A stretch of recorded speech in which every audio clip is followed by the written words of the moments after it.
Welcome to the FCICA product webinar series. Thank you for joining us. We are pleased to have Dan Marvin and Jim Whitfield with us today presenting Tiling Commercial Kitchens, Protecting the Back of the House. Dan Marvin is the Senior Vice President of Operations for Iron Rock, a fifth-generation family-owned producer of Quarry tile and thin brick. Dan has extensive experience in the industry, having worked for American Olean Tile, Florida Tile, and MAPEI in technical leadership roles. He serves on a number of industry committees, has authored articles about tile sustainability and installation, and is a frequent presenter at surfaces, coverings, total solutions, and for industry webinars. Jim Whitfield is the Director of Technical Services at MAPEI.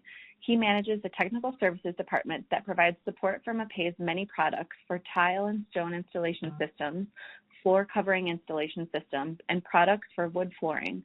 He is actively involved in the development of tile industry standards on TCNA and serves on the ANSI, ISO, and NTCA committees. Welcome, Dan and Jim. We're excited to have you. I'm going to turn the controls over to you. All right, well, great. Thanks, CJ. Today we're going to be taking a look at tiling commercial kitchens, protecting the back of the house. A lot of this presentation is going to be about installation, but before we really get into the how-to part of it, I'm going to be doing a little bit of the why part of it. Why does Quarry tile show up on these types of installations quite frequently? And just give you a little bit of an idea of the specification process for specifying Quarry tile for these types of operations. So I know that the back of the house isn't always the most sexy tile installation you'll ever do, but it really is critical for a smoothly operating kitchen. There's some very specific environmental concerns for a back of the house type of application that you're going to have to take into consideration, not only for choosing the right flooring, but also the right installation products. And we'll try to walk you through all those thought processes during the course of this presentation. Some of the main things to keep in mind are heavy traffic, and that involves not only just foot traffic, but also rolling loads, grease and other food particles, the fact that it's pretty much continually subject to some sort of wet conditions, and also the maintenance, not only just the maintenance of the floor, but maintenance of the entire kitchen space, which has to be kept sanitary and hygienic. Traffic considerations are probably the biggest consideration, although all of these are important. You have a lot of carts, you have a lot of appliances, and most of these have wheels or some kind of point loads. For tile installations, we don't usually worry too much about both point loads or moving loads, but for some other flooring choices, which we'll get to in a minute, those are much bigger concerns. Usually for a tile installation, once the mortar is set, it's pretty much impervious and bulletproof. There also could be pallet jacks in and out. There's a lot of foot traffic in these environments, and also cleaning equipment, not only just pulling it into place, but also using scrubbing pads and that sort of thing. Presence of water is a big consideration for back of house, and some of it's intentional, so that could be just the cleaning water you're using. Some of it's unintentional. That could be from washing dishes, it could be from leaks from appliances, or hoses for AC units, that kind of thing. There's usually water involved, and it's usually in an inconvenient location, places where people are stepping and walking. So that's important not only for COF considerations, coefficient of friction, but also for containing that water and making sure it stays on top of the floor and doesn't seep down below. I know Jim's slides have some information about waterproofing. It's especially a concern if you're not a slab-on grade, if there's actually some sort of usable space underneath the commercial kitchen. And tying this in a little bit with the TCNA handbook, the terminology for the tile installation method you want is going to be a COM3. That's a commercial wet environment, so you want to make sure that the method you choose is suitable for a COM3 commercial wet environment.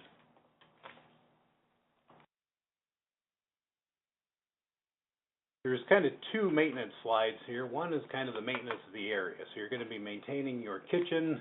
That can be cleaning down all sorts of appliances. It could be maintaining the equipment, using greases and that sort of thing. There's also steam cleaning. There's high pressure. There's high temperatures and harsh chemicals. All this kind of stuff ends up on the floor eventually and has to be taken into consideration when you're picking what kind of tile or what kind of installation products you want to use. This is really no environment for a wimpy floor.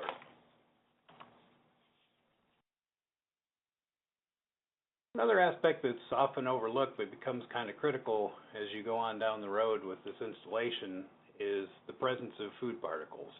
So that can be grease from deep fryers, it can be food that you've dropped onto the floor, they can be slippery in themselves, but also as they sit there they can start to form oleic acids.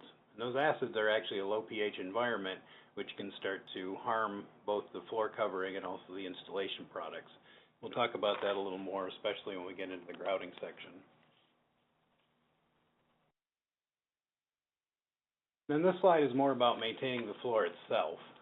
Enzymatic cleaners are very much a part of the discussion when it comes to cleaning and maintaining back-of-house type of installations. Enzymatic cleaners are great for breaking down those greases and breaking down those food particles, but they're also a contributor to the oleic acid. So they'll just sit there and eat and eat and eat. It could be food particles, it could be grout, it could be anything organic that's present. So we really need to pay attention. Although they're called no-rinse cleaners, typically both the directions for the cleaner and certainly from the tile manufacturer is that those should be rinsed off once they've done their thing. There are other maintenance items that impact the floor. That could be scrubbing machines, it could be chemicals like bleach. All these are to try to maintain a sanitary environment. We have these four kind of critical factors that lead us to how do we select a floor? What are the typical flooring choices that we have for a back-of-the-house installation? Quarry tile obviously has been around for decades. It's well known. Poured epoxy has been coming on in the last couple of, I would say decades, really the last decade. Poured epoxy has some of its own considerations to it. Certainly it can be slippery, it can break down, it is an organic-based product. I'm not going to spend a lot of time with the comparison, but I will point out under the handouts tab, you've got a handout that compares tile and poured epoxy if you want to dig into that any deeper. There also are porcelain tiles that claim they can be used in this kind of environment. You'll see stained concrete. Really, stained concrete isn't a great choice either. It can be very slippery. It can be susceptible to acidic environments. So you really have to give some thought process to what you're putting there on the floor that is going to stand up for a long time. So that brings us back to quarry tile, which has been around for many, many decades and has a great track record. What are we talking about when we say a quarry tile? Typically for the specification, what you're going to see is an A137.1 quarry tile called out in the specification. The definition in A137.1, which is an ANSI standard, is glazed or unglazed tile made by the extrusion process from natural clay or shale. And the key word in that definition is extrusion. If you think about it like the Play-Doh fun factory you had as a kid, you put the Play-Doh in the back, you push the handle, and it comes out as a star or a worm, and you cut it off at the size you want. Very, very similar to what we're doing here with the tile. We're mixing the clay and the shale with water, we're making it workable, we're forcing it out through a die, and then we're cutting it off at the size we need before we fire it in our kilns. The important thing there is that that interaction between the clay and the die forms what we call a die skin. That die skin is a very, very impermeable layer right at the surface of that tile, which does some great things for you. It keeps stain resistance, it keeps out any kind of contaminants. It's also very impervious to cleaners. So all the things we talked about before that make this environment difficult are really handled by that die skin from the extrusion process.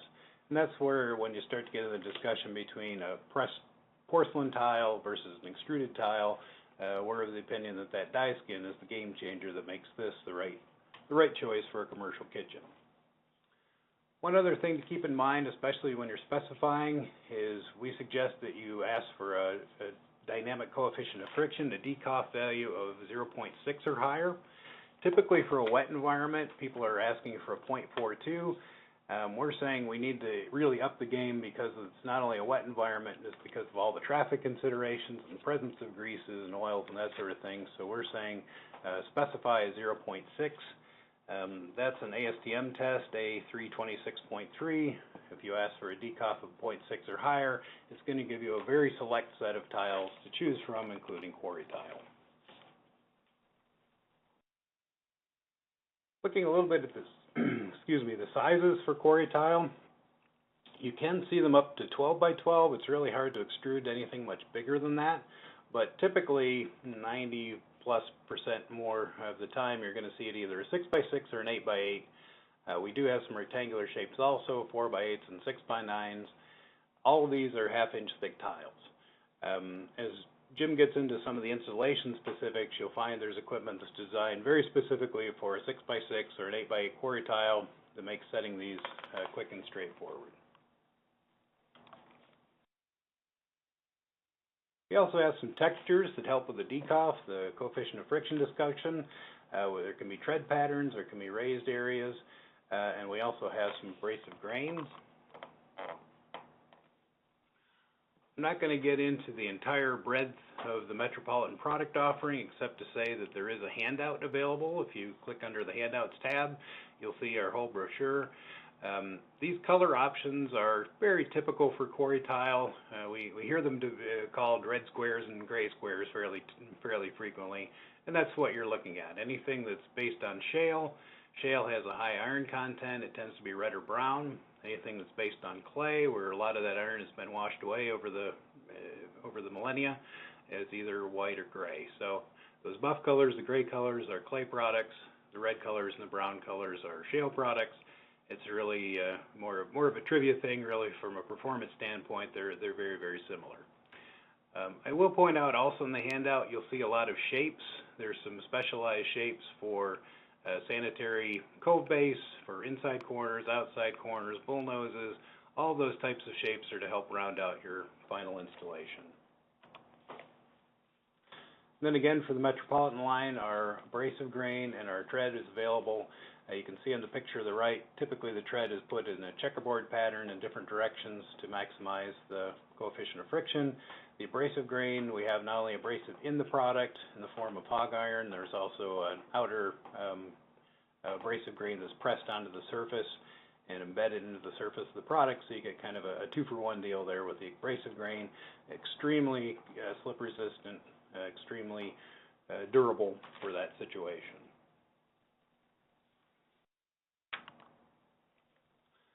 I'm just going to give a real quick shout out to walls, even though that's not the main focus of our presentation. Typically walls have been wall tile, the 4 3/8, 4 1/4 type wall tile, 3 by 6 subway tiles quite often end up in this sort of installation. Of course, the FRP, fiber reinforced plastics, and stainless steel coatings are common for commercial kitchens, and even painted gypsum board. But the reason I wanted to put this slide up here is, as the tile industry has moved more and more to these thinner gauge porcelain tiles and panels, they're ending up in this application, and they're perfect. They're very easy to clean, they're very robust, they're very chemically resistant. So even though that's not the main thrust of this presentation, I did want to point out the gauge porcelain tile has a great application here in commercial kitchens as well. So at this point, we're going to get into the installation. I'm going to hand it off to Jim, but I will be back at the end to answer any questions. Feel free to type them in, and I'll jump back at the end to answer them. Meanwhile, here's Jim Whitfield. Jim? Thank you, Dan. Excellent. I learned a lot about the tile. I had no idea the color differences were based on different raw materials. So let's talk a little bit about installation. Just kind of we'll talk a little bit more about mortar beds. We will talk about waterproofing, as Dan mentioned, thinset mortars, grout, and movement joints. Sounds pretty simple, right? What you see here in the picture, though, is a rack. Not something seen commonly on tile installations, but in quarry tile and commercial kitchens, definitely you'll see them a lot more. I'll come back and talk about that again in a little bit more detail. Let's talk about waterproofing. About mortar beds. So we start talking about mortar beds. The benefit in creating a mortar bed for the substrate is multiple. Number one, we can create slope. We can take care of an irregular substrate and get it a lot flatter and or create slope if that's what's needed. Really keep water from where you don't want it. That's probably the most important thing. And slope towards drain. Give us some direction for waterproofing and so on. So primarily, we can even do some ramping, but minimal. But mainly trying to get the floor to meet to the drain and get good positive slope so the water that's sitting on it is is drained off as quick as possible, creating a minimal slip hazard for that matter. A couple of the TC&A methods that talk about a mortar bed are the F112 and F11. One is bonded, the other is not. Typically, they're going to be epoxy grout. You can also commonly see F114 and F115, which is a thinset method. Within those methods, they typically will say for increased chemical resistance, consider F132, which is a bonded mortar bed with an epoxy setting material as well as epoxy grout. Or for that matter, in the case of the F115, a thinset type bed, they recommend that you consider F134. Again, it's a bonded membrane, a bonded mortar bed with a chemically resistant membrane, mortar and grout, again, epoxy.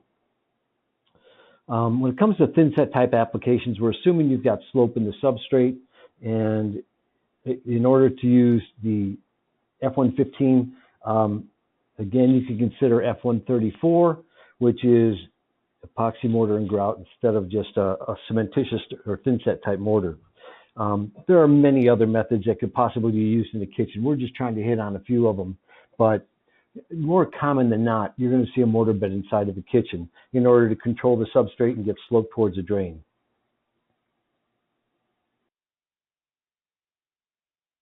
This is just kind of an overview of a system, if you might. It's very proprietary, and that's not intentional. It's only because I pulled that out of one of our documents. We've got number one is our concrete substrate. Number two is trenching. You know, one of the things Dan didn't get into a lot is when you're looking at quarry tile versus, for instance, a seamless epoxy floor.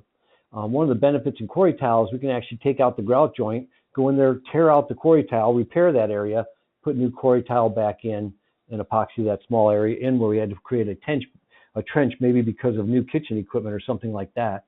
Number two, we're showing a product called Top Chem Premix, which is just a accelerated screed material, again, for filling troughs and so on. It'll go, anywhere from 1/4 inch to 2 inches or as thick as 4 inches if we extend it with aggregate. So really a pretty versatile product. Then you see number three is waterproofing. In this case, our Aqua Defense, a single component waterproofing compound, or a two-part accelerated fast setting waterproofing like our Mapelastic Turbo. Number four, the setting material.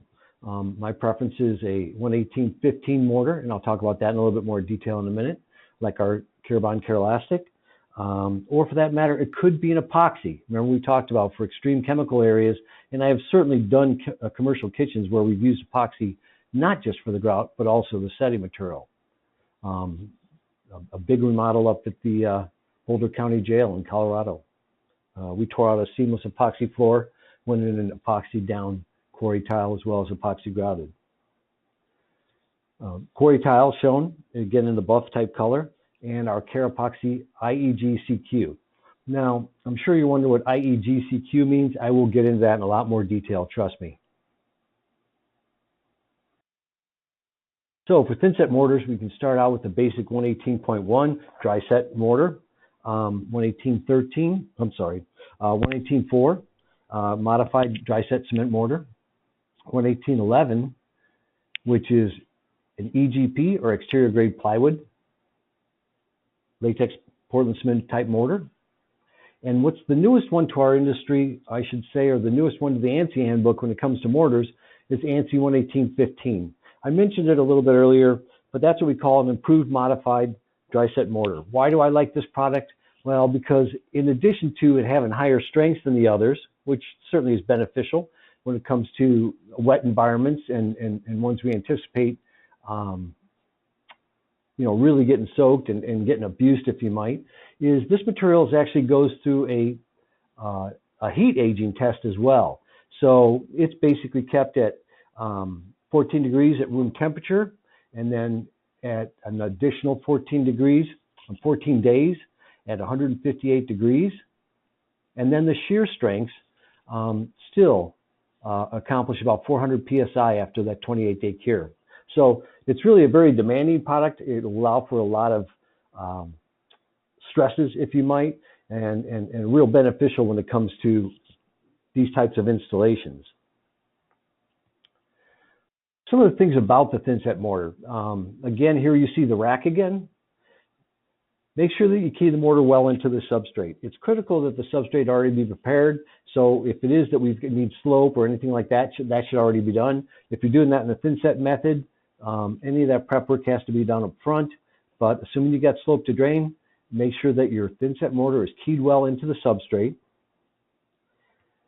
that it's sloped adequately, and key the mortar into the back of the tile with a trowel. Now, years ago, quarry tile used to have, because it was extruded, it was not uncommon to have more, I'll call it almost dovetail type bottom to it. And just like a dovetail you'd see in wood, it actually had key ends, and you'd want to back butter that or flat back trowel that area and fill it up with mortar previous to setting it. If you're using a rack, you would drop that into place, of course. Set your tile into that rack very, very quickly. That's the benefit of having a rack, is if it's sized properly to the quarry tile that you're using, literally you're just dropping it in place. The rack itself sets the grout joint size. You get it basically in play, move it around a little bit, get it where you want it, and then come back and beat it in lightly so you get it embedded in the mortar as much as possible. Increased coverage between the tile and the substrate of mortar will greatly benefit your epoxy grouting. I can't stress that enough. With epoxy grout, it is very, very important to get good coverage of the thinset between the substrate and the tile. I'll come back and talk a little bit more about that once we get to the grouting area for epoxy. But once you've got that set well, you pull your rack back out. In most cases, it has little feet on it or tabs. Clean those babies off and get ready for the next area you're going to put in. Make sure that your grout joints stay clean in movement joint areas, and get ready to start setting the next area. All right, I like to call this key areas, key points for tile installation. When it comes to quarry tile, and this is true especially commercial applications, make sure that you've got the proper PPE. As I mentioned earlier, some extruded tiles, because the backing might be a little bit irregular, make sure that you've got good coverage. Make sure that it's filled. You don't want voids underneath the tile.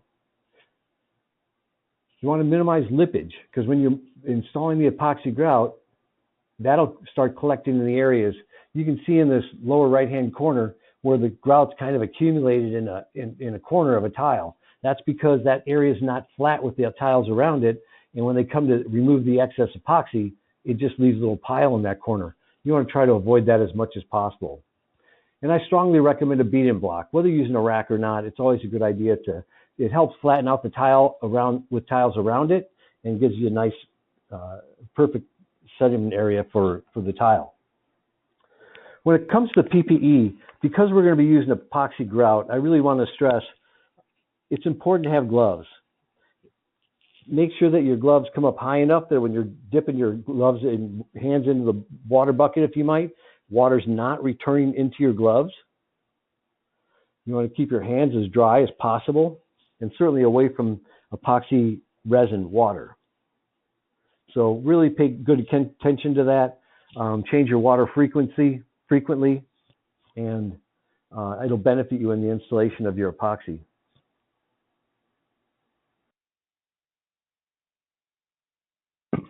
Now we'll talk a little bit about grouting. So I mentioned Care Epoxy IEG. IEG is an industrial grade epoxy grout. We manufacture 4 different types of epoxies for just setting tile and grouting and so on. IEG is the only one we recommend for commercial kitchens. And the reason for that is because of the harsh chemicals that are typically used there. And I'll say as well, poor rinsing typically is common in those areas as well. So that means those chemicals get built up. And the more they get built up, the stronger they become. Introducing them with fatty acids, and that can occur from just cooking, from obviously grease pits, and from food itself hitting the ground, can really create a toxic area. Once that epoxy grout comes in contact with a no-rinse cleaner, that by itself will be fine forever. But what happens in time is once it comes in contact with fatty acids as well, it becomes very, very strong, stronger than oleic acid or anything like that. It just starts to eat away at the epoxy grout. So when it comes to epoxy, can't stress enough, make sure that you get the proper epoxy. Use an industrial grade epoxy. Most manufacturers have them today. They are not your everyday epoxy. They are much stronger. And in this case, ours happens to come in a large unit because it's used only for commercial kitchens. You see 4 pouches of the part A, 4 part B, and 4 part C's, which is the colored resin. The CQ, by the way, in Flex Color IEG CQ means colored quartz. So the color is achieved by the colored sand that we add to the components. It also comes with 4 cellulose sponges, scrubbing pads, gloves, instruction sheet, and so on. So there's a lot that comes in that kit. Take your time, really get familiar with it all. And I strongly recommend when it comes to epoxy grout that you get that material acclimated previous to the installation. What I mean by that is these are thermal set products. Once I add A to B and mix in C, it's going to start setting thermally by creating heat, not hydrating like cementitious grouts do. It's a thermal set product. So that means if I carried this around in the back of my truck, I'm in southern Florida, if I carried around the back of my truck in southern Florida, it's right now 1:30 in the afternoon. I brought that inside of a job site and tried to mix it. My open time is going to be a half or a quarter of what I would expect it to be because those materials are already warm. So they're going to kick off faster, reduce my open time, and create all kinds of headaches for myself, including make it much more important that I clean it quicker. So the thermal set products, get them acclimated, get them inside the building, get them into a cool area. In some cases, I've been on projects where in Roswell, New Mexico, where they were doing a large grocery store and they couldn't get the epoxy into the grout. Once the material starts to cure at its optimum cure time, it's at its thinnest viscosity. So that means once it kicks off, it starts to really cure. It'll actually heat up and thin out. That's fine if you're doing a floor where you've got gravity on your side. Not too good if you're trying to epoxy grout a bunch of walls with wall tile and a lot of grout joints. So sometimes you got to take those components, the A and the B, and actually put them into ice water, get them cooled down. This project I was in Roswell, New Mexico, this was not due to aliens, by the way. This is just Roswell, New Mexico. It was close to 115 degrees inside the store. Needless to say, we're back in a cooler area and in a deli area where air was not moving through there. It was just hot as anything. So we definitely had to go and cool the materials down and then mix them up and install them were not an issue whatsoever. So these are thermoset products. Keep that in mind, and that's true of all epoxies, 100% solids epoxies, and keep them at room temperature or cooler. All right, make sure your grout joints are clean. One of the things that you can do the best before you start epoxy grouting is make sure everything is clean. It's so much easier now than once you're grouting and you see thinset sticking up after the fact. You got to try and dig it out and refill that back in with epoxy grout. That just starts eating into your time. Probably the most important thing I can stress again is clean. Clean, clean, clean.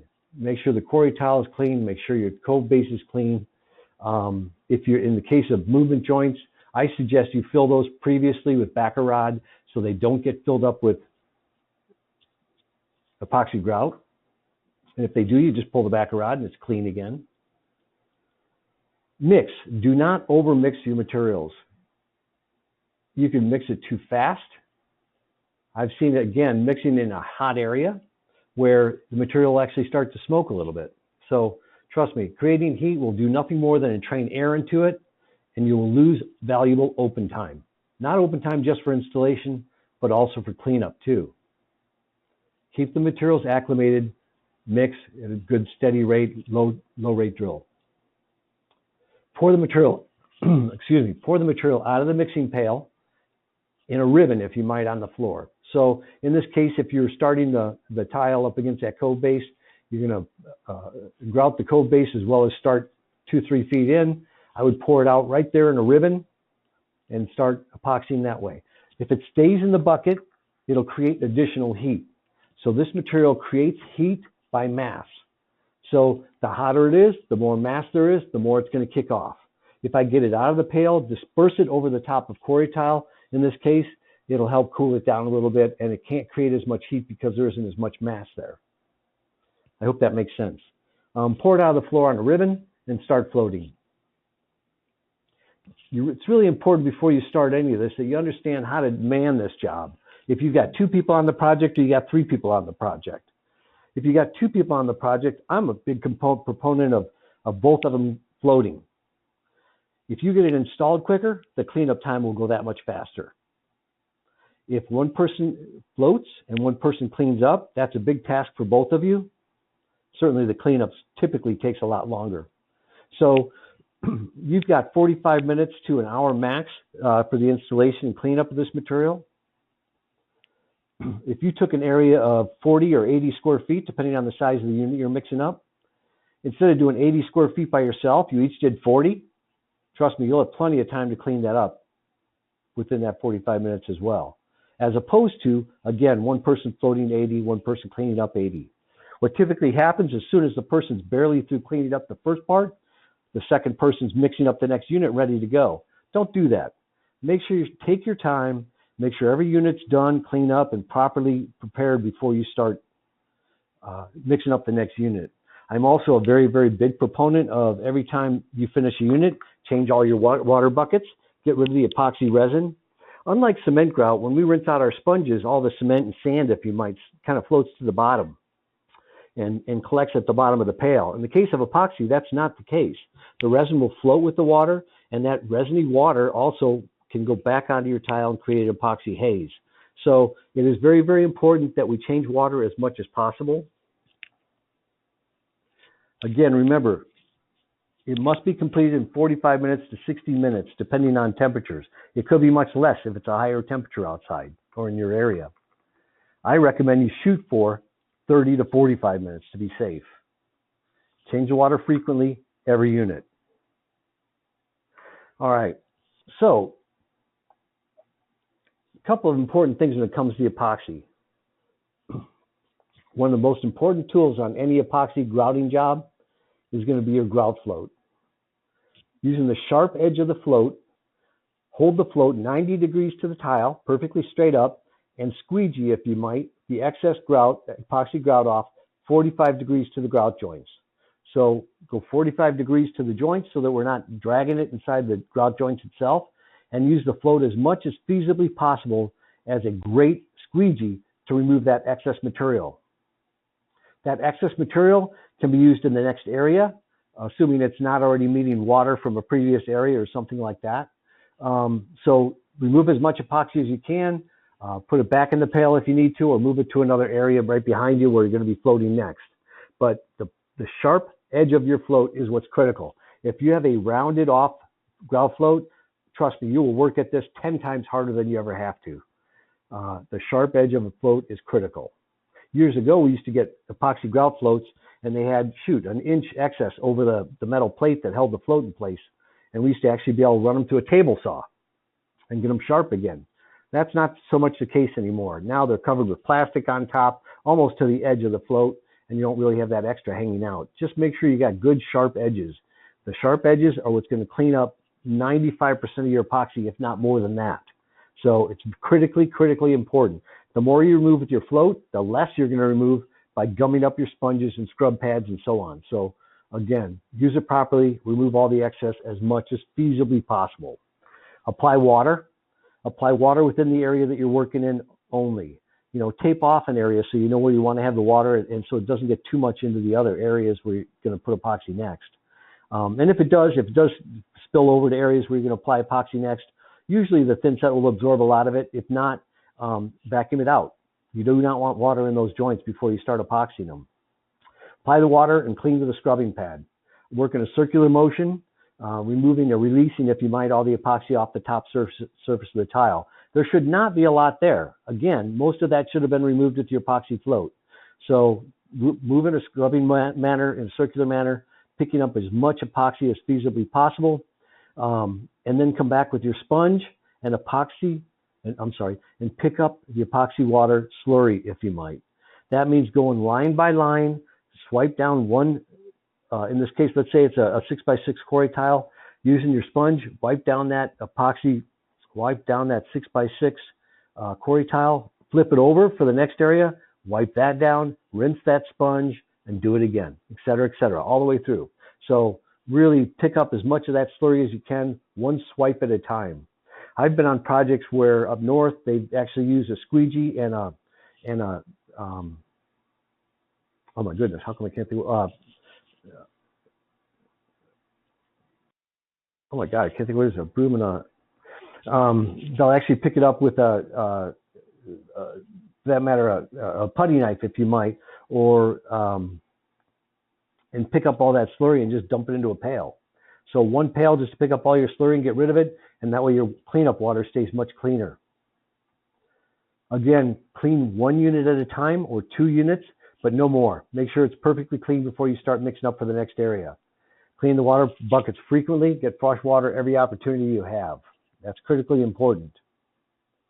In the case of our material, we actually include a final rinse and, an initial clean and a final rinse additive. So it's a little packet of powder and you dump into the cleaning water. It helps clean it up. So hopefully that'll help you. What happens if you come back later, 6 months later, and they're complaining that their grout joints are getting eaten away?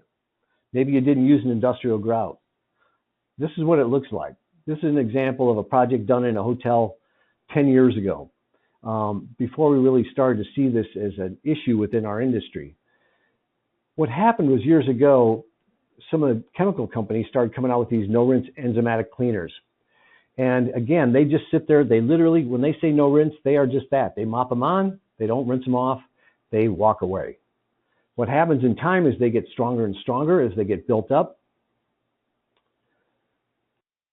And poor rinsing issues really allow that to occur. And again, fatty acids from food, or for that matter, from a grease area or anything like that, combined with this enzymatic cleaner, will just eat away or decay your grout joint. That's where industrial grade epoxies came from. They're far, far more resistant to this type of degradation than your typical epoxies. And that's why we say they're recommended, or strongly, strongly recommended for commercial applications in kitchens. I would not recommend these in areas where you want the epoxy color to stay the epoxy color. Other areas that are not requiring this really difficult combination of products. So this is specific for industrial grade. It's specific for commercial kitchens and so on. Very, very strong.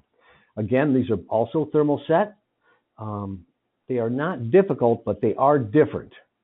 That can be said of all epoxies. Like I said, it's not like cement that hydrates. This material is a thermoset material.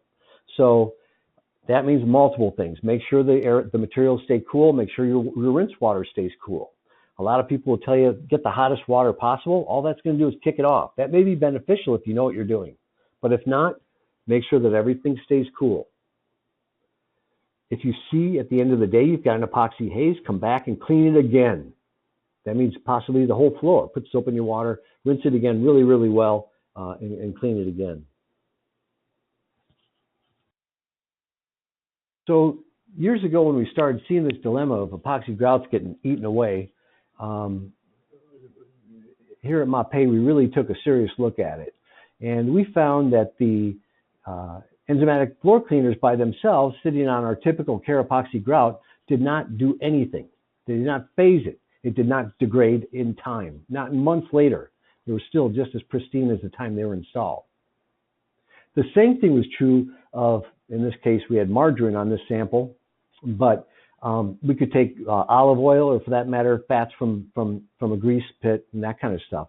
When combined with the enzymatic cleaner, you can see the degradation that can occur very, very rapidly. So I believe we were the very first ones to come out with an industrial grade epoxy, and I think today you'll find out absolutely everybody has one.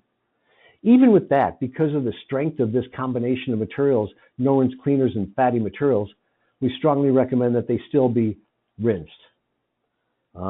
We recommend a neutral soap and rinse it as opposed to these no-rinse enzymatic cleaners. That's not commonly done. These are very, very common today, these enzymatic cleaners, but strongly recommend that they be rinsed well. Otherwise, like I said, you can see how this started to eat away with it very, very fast. It actually ate the grout joint down quite a bit. And what you see here is that the enzymatic cleaner was actually applied to the grout joint, and then they came back later with that rag that's soaked in the margarine. And that's what started to eat away at the joint, literally halfway down, that quickly. Very, very detrimental to an epoxy grout, especially in an area where you're anticipating that, when you're looking for this optimum performance. Again, that's why manufacturers have industrial grade grouts.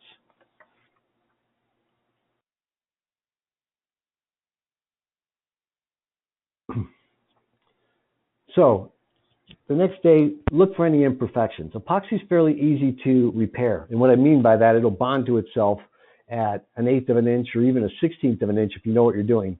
But the problem with it stays soft at the time of installation. So when you go to clean it, you basically can wipe off what you just installed, even for a repair.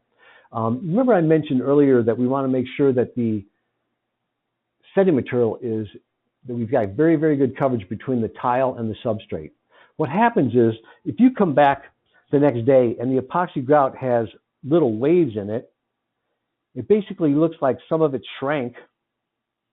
What more than likely happened is, let's say they set the Quarry tile into the notches of the thinset and they didn't get it beat in well.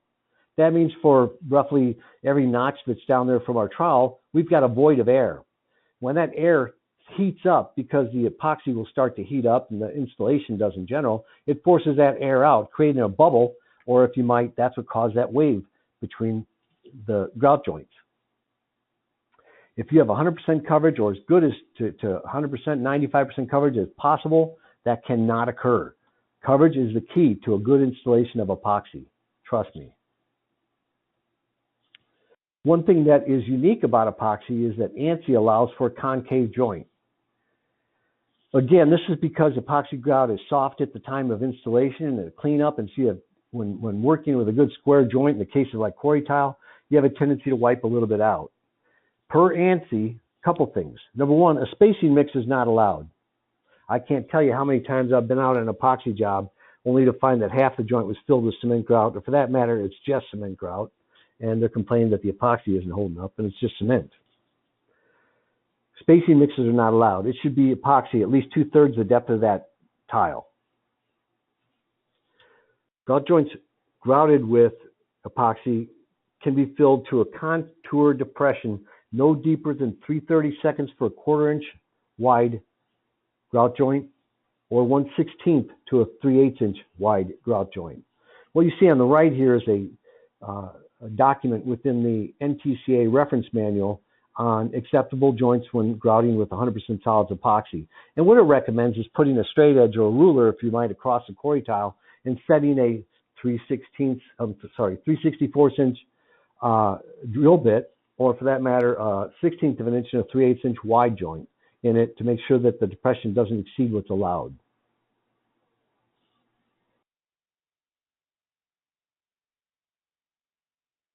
Once you're satisfied with everything that you see with the epoxy, and trust me, the next day you will see it. If there's an epoxy haze there, get a scrubbing pad, soapy water, clean it again, and rinse it. I can't stress it enough. It is not going to go away on its own. It doesn't dissipate. It only gets stronger with time. So if you come back a week later and haven't paid any attention to it, and that film's been sitting there for a week, you're going to play with a lot of chemicals to try and get that removed. Next day, check for any film. Remove any standing water. That's not good to the epoxy once you cover it up. Cover it up with a craft paper or ram board, something that breathes. Keep construction contamination away from it for a minimum of 72 hours. No matter how clean your epoxy grout is, it still is tacky. That's just the nature of the beast. And so if you allow them to go in there and sand the drywall, for instance, and it's not covered, I assure you that drywall dust is going to be embedded in the epoxy grout forever. For a bare minimum of 72 hours, keep all construction contaminants away from the joint. Again, the easiest way to do that is to protect it. And most important, talk to the superintendent on the project and tell them you're using epoxy. It's a different animal, and it requires this. That doesn't mean that everybody's not going to step on your floor anyway, jump underneath your caution tape, and so on, and still potentially create issues on your floor. But it is important that everybody understand epoxy is different. It's not cement grout.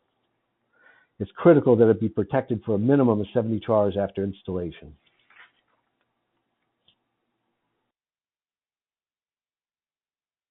Wrapping up, let's talk about movement joints, or expansion joints for that matter. According to the TCNA handbook, the method EJ 171 in the handbook 2020, the maximum frequency for an interior should be 25 square feet, unless there's direct sunlight or excessive moisture. And I can say that in almost all commercial kitchens I've ever been in, excessive moisture is present. So your joints really should be about every 12 feet. They should also be around the perimeter. That means where your cove base meets the floor, you'd want to have a movement joint. Any protrusions through the floor, like pipes and so on, should also have movement joint around them, columns, etc. In the case of quarry tile, it says that the grout joint should not be less than 1/4 inch. Typically, we're recommending a little bit wider when it comes to commercial kitchens and quarry tile, but 1/4 inch would be probably a bare minimum.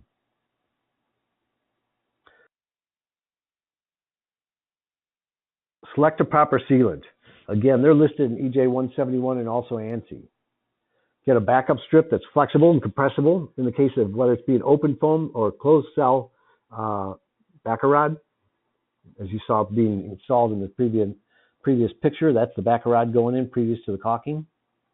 Ideally, you're looking for a 2-to-1 ratio. That means the depth of the joint, of the sealant joint, should be about half that of the width of the grout joint. Suitable sealants are anything from a silicone to a urethane, polysulfate.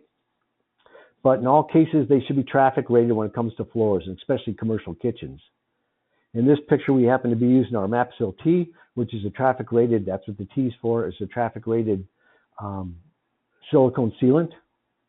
It does meet ASTM C920, and it has a traffic rating.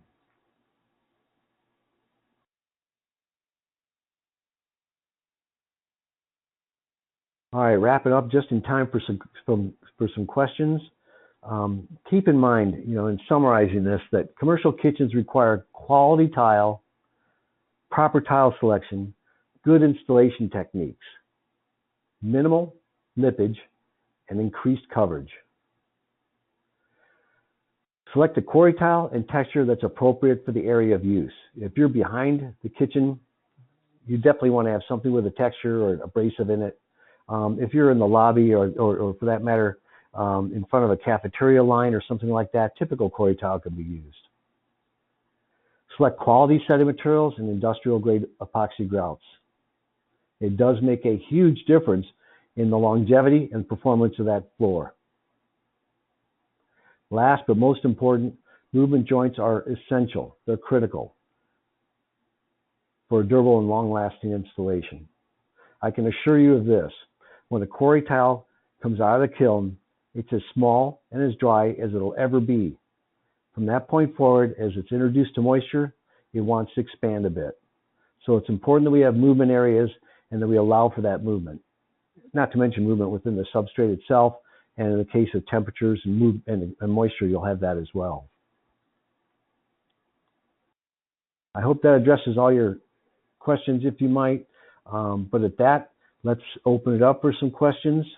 CJ? Great. Thank you so much, Jim and Dan. Are there any final questions or comments from the audience? If so, please submit them in the question box. We did receive a few questions already. One is it a good idea to use grout release with quarry tiles? Well, I'll try to address that.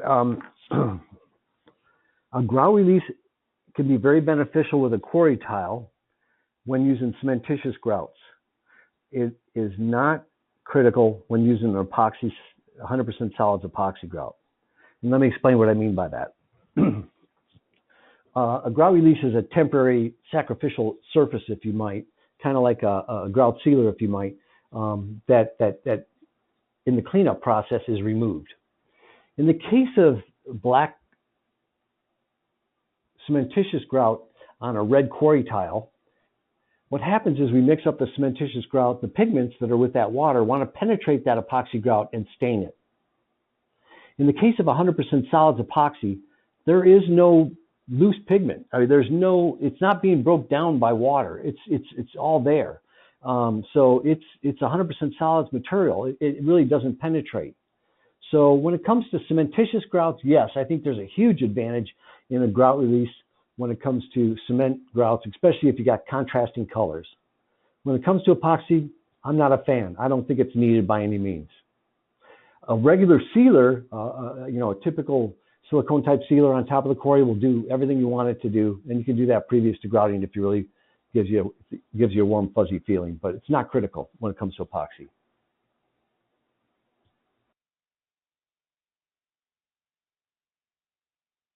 Great, thank you. The next question is there a pressed paver the same thing as a quarry tile? I guess I'll tackle that one. No. If you remember back to my opening comments about the extruded, about your Play-Doh Fun Factory and extruding tiles, press pavers are literally that. They just press them into a square and then they fire them. Extruded quarry tile, which is the definition of quarry tile in A137.1, is extruded out through a die, and it gets a nice die skin on it. Great, thank you. Another question is, I'm seeing ready-to-use grouts that are advertised as having epoxy performance. Can I use those in a commercial kitchen?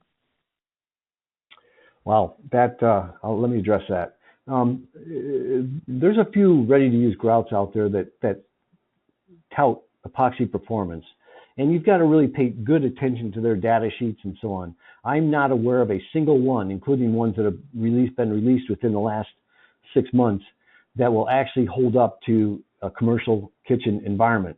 And most of their data sheets tell you not to use those products in a commercial kitchen environment. Only industrial grade epoxies are recommended for that type of application. So really pay good attention to, sometimes when they're saying that it has epoxy grout characteristics, it might be just based on the compressive strength of the material, or for that matter, the lack of stainability, but really has nothing to do with chemical performance, and that's night and day. In the case of commercial kitchens, we need chemical performance, no doubt about it. So no, there's not a ready-to-use grout out there that I'm aware of that'll perform well in a commercial kitchen. Great, thank you. Can quarry tile be used over a poured epoxy floor that has failed? I'll take a stab at this one. Really, the answer is typically no.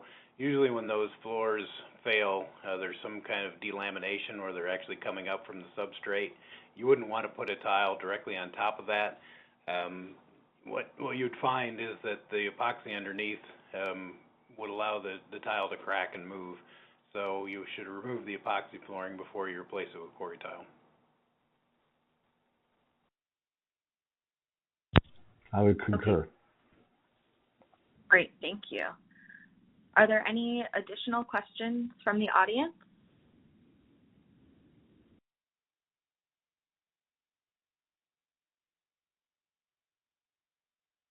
Okay, well, if there aren't any more questions, then on behalf of FCICA, thank you, Dan and Jim, for presenting today's webinar, Tiling Commercial Kitchens, Protecting the Back of the House. Sims may now navigate to the Submit Credit tab to receive credit. Please note that you must be signed in to the education platform for this feature to work. If you have any issues, please let us know. Thank you so much for joining us, and have a great rest of your day. Thank you for the opportunity. Yeah, thank you, everybody.